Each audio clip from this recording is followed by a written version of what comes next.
Morning. চলো আজকে আমরা মাইটোসিস কোষ বিভাজন নিয়ে আলোচনা করি। তোমাদেরকে আগের দিন বলা হয়েছে যে মাইটোসিস কোষ বিভাজন কাকে বলে তোমরা জানো।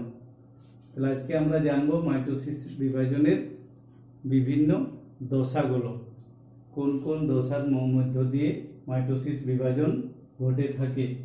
তো মাইটোসিস বিভাজন কাকে বলে একবার বলো তো। এটা আগের দিন আলোচনা করা হয়েছিল।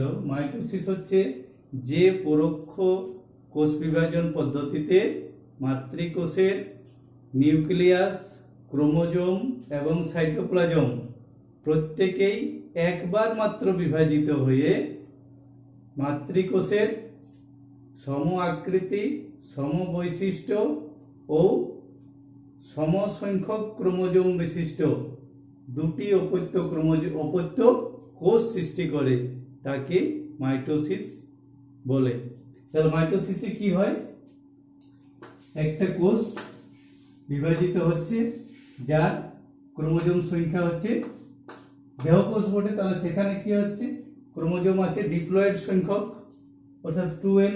এই কোষটি যদি মাইটোসিস প্রক্রিয়ায় বিভাজিত হয় তাহলে এর সম আকৃতি, সম বৈশিষ্ট্য ও সমসংখ্যক ক্রোমোজোম যুক্ত দুটি অপত্য কোষ সৃষ্টি হবে। তাহলে সম আকৃতির, সম বৈশিষ্ট্যের আর কি বললাম সমসংখ্যক ক্রোমোজোম, অর্থাৎ এগুলো তো 2n সংখ্যক ক্রোমোজোম থাকবে। তাহলে এই কোষটা বিভাজিত হয়ে তৈরি হলো দুটো কোষ। এই কোষগুলোকে বলা হয় অপত্য কোষ। অপত্য কোষ। আর যে কোষটা বিভাজিত হলো তাকে বলা হয় মাতৃকোষ। তাহলে মাতৃকোষ বিভাজিত হয়ে সম আকৃতি, সম বৈশিষ্ট্য ও সমসংখ্যক ক্রোমোজোম যুক্ত দুটি অপত্য কোষ তৈরি হয় মাইটোসিস প্রক্রিয়ায়। তো এই প্রক্রিয়াটা দুটো দশায় সম্পন্ন হয়। মাইটোসিস দুটো দশায় সম্পন্ন হয়। কোষের ভিতরে কি আছে, কোষের ভিতর আছে সাইটোপ্লাজম, আর তার ভিতরে আছে নিউক্লিয়াস। নিউক্লিয়াসের ভিতরে ক্রোমাটিন নিউক্লিয় জালক আছে। এখানে কোষটি যখন বিভাজিত হবে তাহলে কি সাইটোপ্লাজমকেও বিভাজিত হতে হবে আর নিউক্লিয়াসকেও বিভাজিত হতে হবে, তাই তো। তাহলে মাইটোসিস প্রক্রিয়াটা দুটো ভাগে সম্পন্ন হয়। একটা হয় নিউক্লিয়াসের বিভাজন, নিউক্লিয়াসের বিভাজন। আরেকবার কি হবে, এই সাইটোপ্লাজমটা বিভাজিত হবে, তাহলে সাইটোপ্লাজমের বিভাজন। তাহলে মাইটোসিস দুটো ভাগে সম্পন্ন হচ্ছে, একবার হচ্ছে নিউক্লিয়াসের বিভাজন, একবার হচ্ছে সাইটোপ্লাজমের বিভাজন। এই নিউক্লিয়াসের বিভাজনকে বলা হয় ক্যারিওকাইনেসিস। নিউক্লিয়াসের বিভাজনকে বলা হয় ক্যারিওকাইনেসিস। ভালো করে মনে রাখবে, ক্যারিওকাইনেসিস। আর সাইটোপ্লাজমের বিভাজনকে বলা হয় সাইটোকাইনেসিস। এটা খুব সহজেই মনে থাকবে, সাইটোপ্লাজমের বিভাজন সাইটোকাইনেসিস। তাহলে মাইটোসিস দুটো দশায়, দুটো ভাগে সম্পন্ন হয়। একটা হচ্ছে নিউক্লিয়াসের বিভাজন, যাকে আমরা ক্যারিওকাইনেসিস বলি, আর সাইটোপ্লাজমের বিভাজন, যাকে আমরা সাইটোকাইনেসিস বলি। তাহলে একটা কোষের সাইটোপ্লাজম ও নিউক্লিয়াস দুটোই বিভাজিত হয়ে দুটি অপত্য কোষ তৈরি হবে। এই নিউক্লিয়াসের বিভাজন বা এই ক্যারিওকাইনেসিস আবার কয়েকটা দশায় বিভক্ত। তাহলে নিউক্লিয়াসের বিভাজন যখন ঘটে, এই ক্যারিওকাইনেসিসের আবার কয়েকটা ভাগ আছে। এই ভাগগুলোর নাম হচ্ছে প্রোফেজ, মেটাফেজ, অ্যানাফেজ ও টেলোফেজ। এই প্রক্রিয়াটার পর অর্থাৎ ক্যারিওকাইনেসিস হওয়ার পর সাইটোকাইনেসিস বিভাজন হয়, যার ফলে দুটো অপত্য কোষ সৃষ্টি হয়। তো মাইটোসিস প্রক্রিয়াটা কোথায় ঘটে, এটাও তোমরা আগের দিন আলোচনায় জেনেছো যে মাইটোসিস বিভাজন ঘটে থাকে দেহকোষে, ইউক্যারিওটিক উদ্ভিদ ও প্রাণীদের প্রায় সমস্ত দেহকোষেই মাইটোসিস প্রক্রিয়াটি ঘটে থাকে। চলো আমরা এই প্রক্রিয়াটি একটা পাওয়ার পয়েন্ট প্রেজেন্টেশনের সাহায্যে একটু দেখবো, আর একটা 3D অ্যানিমেশন ইউটিউব ভিডিওর সাহায্যে একটু ভালোভাবে বিস্তারিতভাবে চলো দেখে নিই।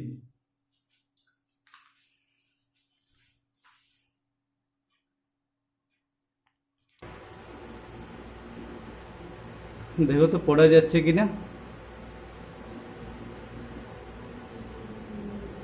যে পরোক্ষ কোষ বিভাজন পদ্ধতিতে মাতৃদেহকোষের নিউক্লিয়াস, ক্রোমোজোম ও সাইটোপ্লাজম একবার মাত্র বিভাজিত হয়ে মাতৃকোষের সম আকৃতি, সম বৈশিষ্ট্য ও সমসংখ্যক ক্রোমোজোমযুক্ত দুটি অপত্য কোষ সৃষ্টি হয়, তাকে মাইটোসিস বলে। অর্থাৎ এখানে নিউক্লিয়াস, ক্রোমোজোম ও সাইটোপ্লাজম একবার মাত্র বিভাজিত হচ্ছে। পরে তোমরা যখন মিওসিস পড়বে তখন এটার ব্যাখ্যাটা পাবে যে এখানে এই একবার কথাটার উপর জোর দেওয়া হচ্ছে কেন। তাহলে মাইটোসিস প্রক্রিয়ার মূল বিষয়টা কি হলো, যে নিউক্লিয়াস, ক্রোমোজোম ও সাইটোপ্লাজম একবার বিভাজিত হবে আর মাতৃকোষের সম আকৃতি, সম বৈশিষ্ট্য ও সমসংখ্যক ক্রোমোজোমযুক্ত দুটি অপত্য কোষ সৃষ্টি হবে। যে কোষটা থেকে কোষ বিভাজনটা শুরু হয় তাকে বলা হয় মাতৃকোষ। তাহলে এই মাতৃকোষ থেকে দুটি অপত্য কোষ সৃষ্টি হয় মাইটোসিস প্রক্রিয়ায়। লেখাটা পড়তে পারছো তো তোমরা? চলো নেক্সট স্লাইডে দেখি। মাইটোসিস প্রক্রিয়ায় প্রথমে মাতৃকোষের নিউক্লিয়াসের বিভাজন ঘটে ও পরে সাইটোপ্লাজমের বিভাজন ঘটে, যার ফলে দুটি অপত্য কোষ সৃষ্টি হয়। এখানে কোষ স্পেলিংটা একটু ভুল হয়ে গেছে, প্রয়োগকার তালবস্য হবে। নিউক্লিয়াসের বিভাজনকে ক্যারিওকাইনেসিস ও সাইটোপ্লাজমের বিভাজনকে সাইটোকাইনেসিস বলে। ক্যারিওকাইনেসিসের 4টি দশা দেখা যায়: প্রোফেজ, মেটাফেজ, অ্যানাফেজ ও টেলোফেজ। তাহলে প্রথম দশা প্রোফেজ দশা। প্রোফেজ দশায় এখানে দেখো দুটো ছবি আছে, একটা প্রাণী কোষের, একটা উদ্ভিদ কোষের। এখানে প্রোফেজ দশায় কি কি হয় তার ব্যাখ্যা আমরা পড়ব। প্রোফেজ দশায় কি কি ঘটনাবলী ঘটে, এই দশাটা কি হচ্ছে, লেখাটা পড়া যাচ্ছে কিনা একটু দেখো তো। এটি ক্যারিওকাইনেসিসের প্রথম দশা ও দীর্ঘতম দশা। এই দশার শুরুতেই নিউক্লিয়াসের জল বিয়োজন ঘটে, যার ফলে ক্রোমাটিন সূত্র কুণ্ডলীকৃত হয় ও তাদের ঘনীভবন ঘটে। এই পদ্ধতিকে স্পাইরিলাইজেশন বলে। প্রতিটি ক্রোমোজোম বিভক্ত হয়ে একজোড়া ক্রোমাটিড গঠন করে। এই ক্রোমাটিডগুলিকে সিস্টার ক্রোমাটিড বলে। ওই ছবিটাতে তোমরা ভালো পরিষ্কার বুঝতে পারবে সিস্টার ক্রোমাটিড কোনটা, পরে দেখাচ্ছি। আর কি হয়, নিউক্লিওলাস ক্রমশ অবলুপ্ত হয়। নিউক্লিওলাসটা ধীরে ধীরে অবলুপ্ত হতে শুরু করে এবং এই দশার শেষের দিকে পুরোপুরি অবলুপ্ত হয়ে যায়। আর কি ঘটে, এই দশার শেষের দিকে নিউক্লিয় পর্দাও ধীরে ধীরে অবলুপ্ত হয়, অর্থাৎ নিউক্লিয়াসের নিউক্লিয় পর্দাও লুপ্ত হয়ে যাচ্ছে। যদি প্রাণীকোষ হয় তাহলে কি হয়, প্রাণীকোষে সেন্ট্রোজোমের সেন্ট্রিওল দুভাগে বিভক্ত হয়ে দুটি সেন্ট্রিওল গঠন করে এবং নিউক্লিয়াসের দুই বিপরীত মেরুতে অবস্থান করে। তাহলে নিউক্লিয়াসের দুই দিকে দুটো সেন্ট্রিওল গিয়ে সেখান থেকে স্ট্রাল রশ্মির আবির্ভাব ঘটবে। এই স্ট্রাল রশ্মি থেকে বেম তন্তুর সৃষ্টি হয়। বেম তন্তুগুলো এক ধরনের সুতোর মতো জিনিস, যার সাহায্যে ওই ক্রোমোজোমগুলি জড়িয়ে থাকে। উদ্ভিদ কোষে সাইটোপ্লাজমের মাইক্রোটিবিউল থেকে বেমতন্তুর সৃষ্টি হয়। তাহলে প্রাণী কোষে বেমতন্তু সৃষ্টি হচ্ছে সেন্ট্রোজোম থেকে, সেন্ট্রোজোমের সেন্ট্রিওলের স্ট্রাল রশ্মি থেকে, আর উদ্ভিদ কোষের ক্ষেত্রে সাইটোপ্লাজমের মাইক্রোটিবিউল থেকে। এটা মনে রাখবে। তাহলে প্রোফেজ দশার ছবিটা আরেকবার দেখে নি, কি হলো তাহলে। নিউক্লিয় জালকগুলো ক্রমশ পাক খেয়ে খেয়ে ঘনীভবন হয়ে হয়ে স্পাইরালাইজেশন হতে হতে ক্রোমোজোমগুলো স্পষ্ট হয়েছে। প্রাণী কোষের ক্ষেত্রে সেন্ট্রোজোম, দুটি সেন্ট্রিওলে বিভক্ত হয়ে নিউক্লিয়াসের দুই মেরুতে চলে গেছে। এই দশার শেষের দিকে নিউক্লিয় পর্দাটাও অবলুপ্ত হয়ে যাবে। নিউক্লিওলাস দেখো এখানে নেই, অর্থাৎ নিউক্লিওলাসও অবলুপ্ত হয়ে গেছে। এরপর দ্বিতীয় দশা অর্থাৎ মেটাফেজ দশা শুরু হবে। মেটাফেজ দশায় এই অবস্থাটা দেখা যায়। চলো এর বৈশিষ্ট্যগুলো আগে দেখে নিই, তারপরে আবার আমরা পিকচারটা দেখব। এটি ক্যারিওকাইনেসিসের দ্বিতীয় এবং স্বল্পস্থায়ী একটি দশা। এই দশায় ক্রোমোজোমগুলি কোষের কেন্দ্র বরাবর নিরক্ষীয় তলে প্লেটের মতো বিন্যস্ত থাকে, যাকে মেটাফেজ প্লেট বলে। অর্থাৎ ক্রোমোজোমগুলো কোষের নিরক্ষীয় তলে অবস্থান করে। প্রতিটি ক্রোমোজোম তাদের সেন্ট্রোমিয়ারে অবস্থিত কাইনেটোকোর বলে একটা বিশেষ জায়গা আছে ক্রোমোজোমের, সেই ক্রোমোজোমের কাইনেটোকোরের সঙ্গে বেমতন্তুর সঙ্গে সংযুক্ত হয়। অর্থাৎ প্রত্যেকটি ক্রোমোজোম তার কাইনেটোকোরের দ্বারা বেমতন্তুর সঙ্গে যুক্ত হয়। এখানে আরেকটা ব্যাপার হয়, প্রাণীকোষের ক্ষেত্রে বড় ক্রোমোজোমগুলি নিরক্ষীয় তলের কেন্দ্রের দিকে থাকে আর ছোট ক্রোমোজোমগুলি পরিধির দিকে থাকে। এটা একটা প্রাণীকোষের মাইটোসিস বিভাজনের একটা বৈশিষ্ট্য, যে তার বড় ক্রোমোজোমগুলি থাকে কেন্দ্রের দিকে এবং ছোট ক্রোমোজোমগুলি থাকে পরিধির দিকে। তাহলে কি হলো, যে এই ক্রোমোজোমগুলো দেখো নিরক্ষীয় তলে আছে। ক্রোমোজোমের বড় ক্রোমোজোমগুলো বললাম ভিতরের দিকে থাকে আর ছোটগুলো পরিধির দিকে থাকে। আর এই যে বেমতন্তুগুলো, এই বেমতন্তুগুলো ক্রোমোজোমের সঙ্গে যুক্ত, যে অংশটার সঙ্গে যুক্ত আছে তার নাম হচ্ছে কাইনেটোকোর। এর সঙ্গে বেমতন্তু সংযুক্ত আছে। এই বেমতন্তুগুলো আবার তিন প্রকার হয়। যে বেমতন্তুগুলো ক্রোমোজোমের সঙ্গে সরাসরি যুক্ত আছে, দেখো এই উদ্ভিদ কোষের ক্ষেত্রে দেখো এই বেমতন্তুটা যদি আমি ধরি, এই ক্রোমোজোমের সঙ্গে যুক্ত আছে, একে বলা হয় ক্রোমোজোমাল তন্তু। আবার পাশে দেখো আরেকটা বেমতন্তু আছে, যে এই মেরু থেকে এই মেরু পর্যন্ত বিস্তৃত আছে, অর্থাৎ এইটা অবিচ্ছিন্ন তন্তু, বিচ্ছিন্ন নেই, পুরোটাই আছে, অবিচ্ছিন্ন তন্তু। তাহলে যে ক্রোমোজোমগুলো, এই যে বেমতন্তুগুলো ক্রোমোজোমের সঙ্গে যুক্ত থাকে তাদেরকে বলা হয় ক্রোমোজোমাল তন্তু। আর যে বেমতন্তুগুলো এক প্রান্ত থেকে অপর প্রান্ত পর্যন্ত বিস্তৃত আছে তাকে বলা হয় নিরবিচ্ছিন্ন তন্তু। এর পরবর্তী দশায় মাইটোসিস, এই ক্যারিওকাইনেসিস যখন প্রবেশ করে, সেই দশাটির নাম হচ্ছে অ্যানাফেজ। অ্যানাফেজ দশায় কি হয় চলো দেখে নেওয়া যাক। অ্যানাফেজ দশায় দেখো কি হলো, ক্রোমোজোমগুলো ভাগ হয়ে গেছে এবং দুই মেরুর দিকে যাত্রা শুরু করেছে। এর বৈশিষ্ট্যগুলো দেখে নেওয়া যাক। তাহলে এটা হচ্ছে ক্যারিওকাইনেসিসের তৃতীয় দশা এবং সবচেয়ে ক্ষণস্থায়ী। খুব কম সময়ে এই দশাটি সম্পন্ন হয়। এই দশার শুরুতে প্রতিটি ক্রোমোজোমের সেন্ট্রোমিয়ার সমান দুভাগে বিভক্ত হয়, ফলে প্রতিটি ক্রোমাটিড নতুন সেন্ট্রোমিয়ার সহ অপত্য ক্রোমোজোমে রূপান্তরিত হয়। ওই যে দেখলাম যে ক্রোমোজোমগুলো ভাগ হয়ে দুটো অপত্য ক্রোমোজোম সৃষ্টি করে দুই মেরুর দিকে অগ্রসর হচ্ছে।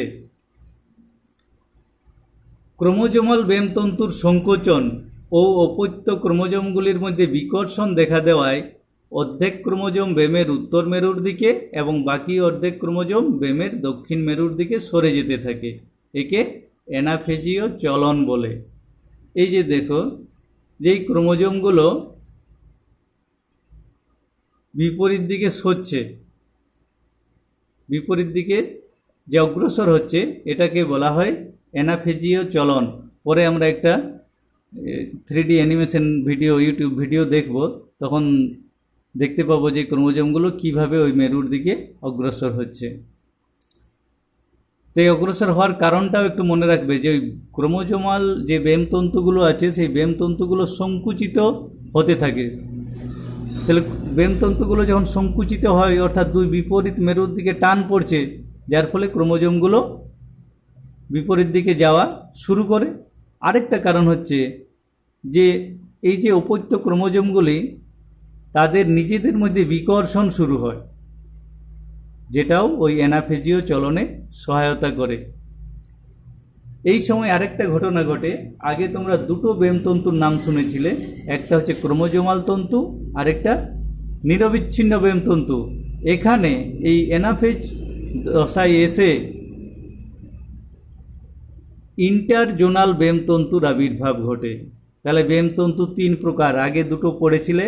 মেটাফেজ দশায় ছিল ক্রোমোজোমাল ব্যামতন্তু আর নিরবিচ্ছিন্ন ব্যামতন্তু। এই অ্যানাফেজ দশায় এসে ব্যামের বিষুব অঞ্চলে ইন্টারজোনাল ব্যামতন্তুর আবির্ভাব ঘটে, যে ইন্টারজোনাল ব্যামতন্তুগুলো ক্রোমোজোমের ওই অ্যানাফেজীয় চলনে সহায়তা করে। 5 নম্বর বৈশিষ্ট্য কি এই দশার? অ্যানাফেজ দশার শেষের দিকে ক্রোমোজোমগুলি ব্যামের মেরু প্রান্তে পৌঁছায়। অর্থাৎ এই দশাটি যখন শেষ হবে তখন এই অপত্য ক্রোমোজোমগুলো প্রায় এই মেরু অঞ্চলে গিয়ে পৌঁছে যাবে। মেরু অঞ্চল বলতে কোষের মেরু অঞ্চল, মেরু অঞ্চলে পৌঁছে যায় অ্যানাফেজ দশার শেষের দিকে। এর ক্যারিওকাইনেসিসের চতুর্থ তথা শেষ দশা, যার নাম হচ্ছে টেলোফেজ। এই টেলোফেজ দশার বৈশিষ্ট্যগুলো দেখে নেওয়া যাক। এখানে অ্যানাফেজ দশার শেষের দিকে ক্রোমোজোম, অপত্য ক্রোমোজোম মেরুতে পৌঁছে গেছে, এরপর টেলোফেজ শুরু হচ্ছে। টেলোফেজ হচ্ছে নিউক্লিয়াস বিভাজনের চতুর্থ তথা শেষ দশা। এখানে কি হয়, ক্রোমোজোমগুলি বিপরীত মেরু প্রান্তে পৌঁছানোর পর ক্রোমোজোমের কুণ্ডলীগুলো খুলে যেতে থাকে এবং এগুলোর ঘনীভবনও কমে যায়, ফলে অপত্য ক্রোমোজোমগুলি দীর্ঘ ও সরু হয়। তাহলে প্রোফেজ দশায় যে ঘটনাগুলো ঘটেছিল এখানে তার উল্টো ঘটনা ঘটছে। এখানে ঘনীভবন কমছে আর কুণ্ডলীগুলো, ক্রোমোজোমের কুণ্ডলীগুলো খুলে যেতে থাকছে, যার ফলে ক্রোমোজোমগুলি দীর্ঘ, সরু, লম্বা হয়ে যাচ্ছে। 3 নম্বরে কি হয়? 3 নম্বর বৈশিষ্ট্য, ব্যামতন্তুগুলি অবলুপ্ত হয়ে যায়, এখানে আর কোনো ব্যামতন্তু থাকবে না। আর কি হয়, প্রাণীকোষের বিষুব অঞ্চলে ইন্টারজোনাল তন্তুগুলি স্টেম বডি গঠন করে।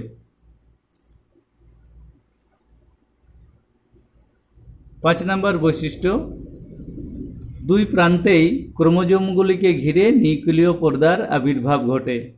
নিউক্লিয় পর্দা অবলুপ্ত হয়ে গিয়েছিল প্রোফেজ দশার শেষের দিকে। টেলোফেজ দশায় এসে আবার ক্রোমোজোমগুলিকে ঘিরে নিউক্লিয় পর্দার আবির্ভাব ঘটছে।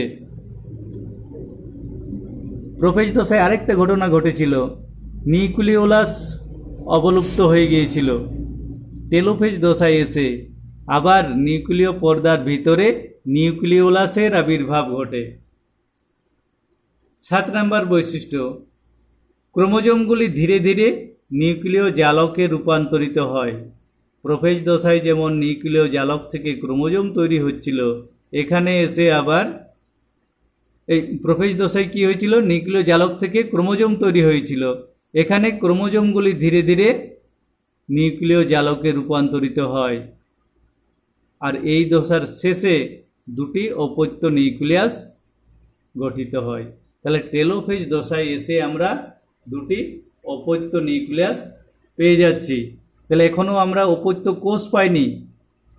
ক্যারিওকাইনেসিস বিভাজন যখন শেষ হচ্ছে টেলোফেজ দশায় এসে, তখন আমরা দুটি অপত্য নিউক্লিয়াস পেয়েছি।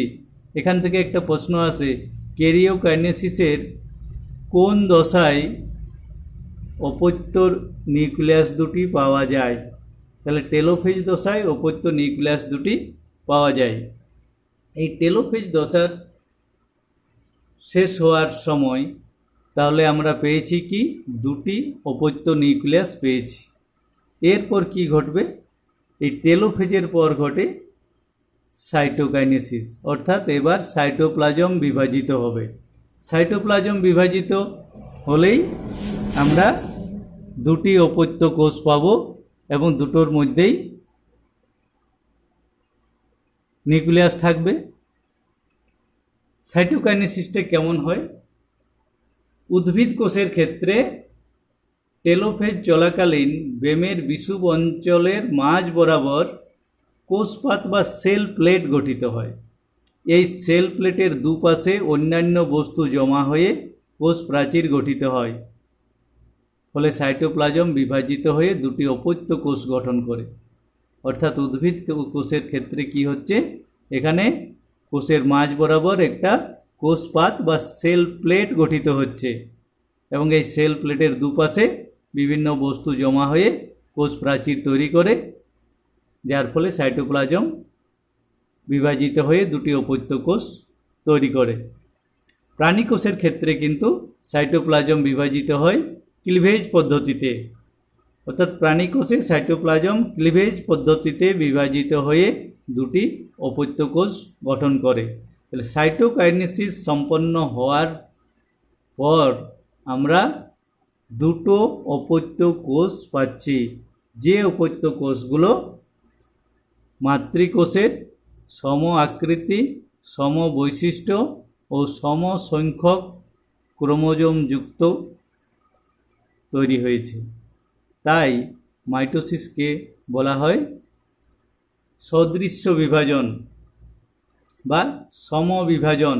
অর্থাৎ যদি একটি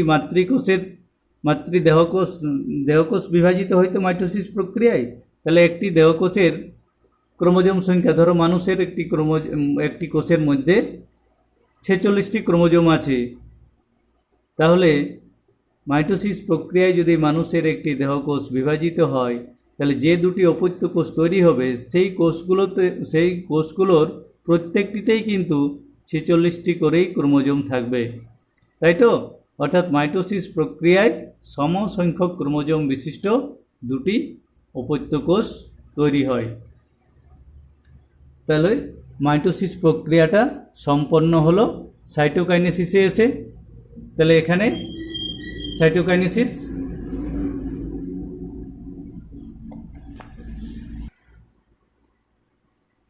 মাইটোসিস কোষ বিভাজন প্রক্রিয়াটা শেষ হলো সাইটোকাইনেসিসে গিয়ে। তাহলে পুরো প্রক্রিয়াটা আমরা বুঝতে পারলাম যে মাইটোসিস প্রক্রিয়াটা দুটো ভাগে সম্পন্ন হয়, একটা নিউক্লিয়াসের বিভাজন, অপরটি হচ্ছে সাইটোপ্লাজমের বিভাজন। নিউক্লিয়াস বিভাজনকে বলা হয় ক্যারিওকাইনেসিস, সাইটোপ্লাজমের বিভাজনকে বলা হয় সাইটোকাইনেসিস। নিউক্লিয়াস বিভাজনের বিভিন্ন দশাগুলো তোমরা জানলে। চলো এবার একটা আমরা ইউটিউব ভিডিও অ্যানিমেশনের সাহায্যে দেখে নিই, তাহলে তোমাদের ধারণাটা আরও ক্লিয়ার হবে। একটা কোষ প্রোফেজ দশায় দিয়ে তার শুরু হচ্ছে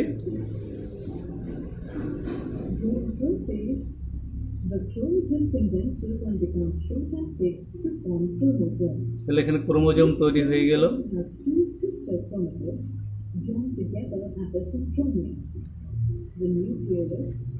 নিউক্লিওলাস অবলুপ্ত হয়ে গেল, নিউক্লিয় পর্দা অবলুপ্ত হয়ে গেছে। এরপর মেটাফেজ দশায় ক্রোমোজোমগুলো দেখো,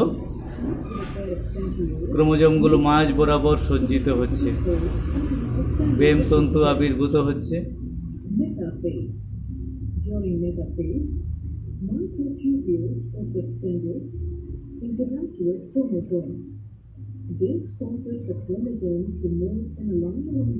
বেম তন্তুগুলো ক্রোমোজোমের সেন্ট্রোমিয়ারের এই কাইনেটোকোরের কাছে সংযুক্ত হচ্ছে।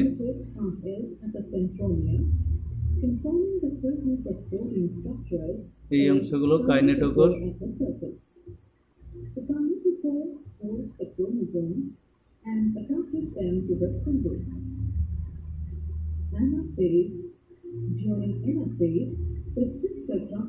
এবারে বিভক্ত হয়ে ক্রোমোজোমগুলো অপত্য ক্রোমোজোমগুলো বিপরীত মেরুতে চলন শুরু হচ্ছে,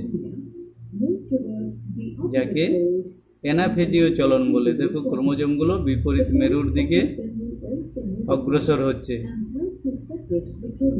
এটাকেই বলা হয় অ্যানাফেজীয় চলন।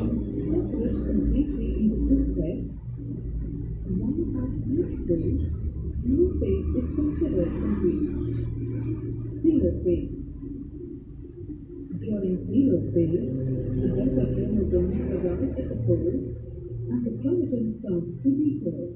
Also, the nuclei reform along with nuclei. This triggers the reclamation of the nuclear membrane. Cytokinesis. এরপর সাইটোকাইনেসিস ঘটবে। Cytokinesis প্রাণী কোষে দেখানো হচ্ছে, তাহলে ক্লিভেজ পদ্ধতিতে in animals সাইটোপ্লাজম বিভক্ত হয়ে appears in the plasma membrane, which deepens and divides দুটি অপত্য কোষ into তৈরি হয়ে গেল। cells, each containing দুটোর মধ্যেই নিউক্লিয়াস আছে, অর্থাৎ প্রাণী কোষ ক্লিভেজ পদ্ধতিতে বিভাজিত হয়। আর উদ্ভিদ কোষের হলে কি বললাম, যে ওখানে কোষের মাঝ বরাবর সেল প্লেট বা কোষ পাত তৈরি হয়। তাহলে আমরা মাইটোসিস বিভাজন প্রক্রিয়াটা পুরোটা জানলাম। তাহলে আজকে তোমাদের টাস্ক হচ্ছে কাজগুলো লিখে নাও। মাইটোসিস কাকে বলে, মাইটোসিস কোথায় ঘটে, ক্যারিওকাইনেসিস বলিতে কি বোঝো, সাইটোকাইনেসিস কি, ক্যারিওকাইনেসিস কয়টি ফেজ বা দশায় সম্পন্ন হয়, আর এখান থেকে করবে কি প্রত্যেকটা দশার প্রোফেজ, মেটাফেজ, অ্যানাফেজ ও টেলোফেজ এই দশাগুলোর বৈশিষ্ট্য এবং তার ছবি, এগুলো এঁকে প্রত্যেকটা দশা লিখবে, তার বৈশিষ্ট্য লিখবে, পাশে তার ছবিটা অঙ্কন করবে। এটা করে কালকে হোয়াটসঅ্যাপ করে পাঠাবে। ঠিক আছে, আজকে এতটাই থাক।